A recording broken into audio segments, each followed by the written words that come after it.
Vous cherchez des réponses sur la chlordécone? Vous êtes au bon endroit? Ce web documentaire vous propose un état des lieux des recherches menées sur la pollution à la chlordécone et de l'accompagnement des professionnels et des autoconsommateurs pour réduire l'exposition de la population à la chlordécone. Ce que nous savons, la contamination à la chlordécone se fait exclusivement par l'alimentation et la boisson. Afin de garantir des denrées alimentaires saines à la population, les professionnels sont soumis à une réglementation européenne, communément appelée paquet hygiène. C'est dans ce cadre que la contamination à la chlordécone est traitée. Le paquet hygiène implique l'agriculteur dans la mise en place des bonnes pratiques ayant pour objectif de maîtriser les dangers et de mettre sur le marché des produits sûrs et sains. Les agriculteurs, les pêcheurs et en aval les professionnels de l'alimentation sont donc responsables de la qualité des denrées mises sur le marché.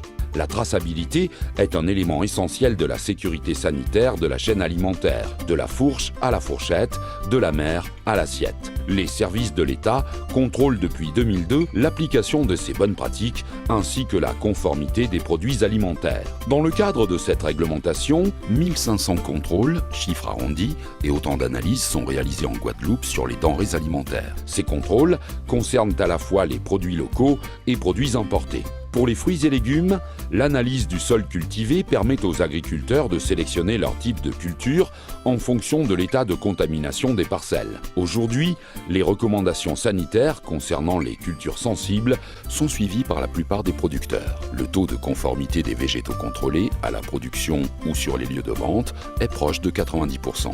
Pour les viandes et produits d'élevage, on estime à moins de 0,15% le risque de consommer une viande locale non conforme grâce au dispositif de suivi des élevages et de contrôle à l'abattoir mis en place depuis 2010. Pour les élevages hors sol, nourris à base d'aliments importés, œufs, volailles, porcins et avec de l'eau de bonne qualité, qui constitue la presque totalité de la production locale mise sur le marché, aucune contamination par la chlordécone n'est en fait possible.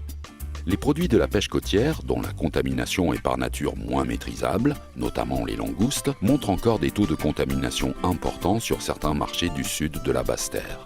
Malgré l'instauration de zones d'interdiction de pêche, encore 3 produits de la pêche sur 10, pêchés localement et vendus sur ces marchés, demeurent non conformes. Cela concerne exclusivement les espèces côtières et d'estuaires.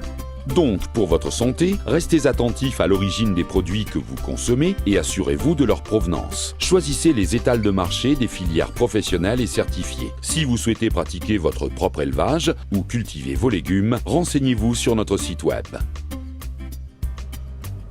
Pour en savoir plus encore sur la chlordécone, restez connectés. Pour répondre à toutes vos questions, cliquez sur le chapitre suivant.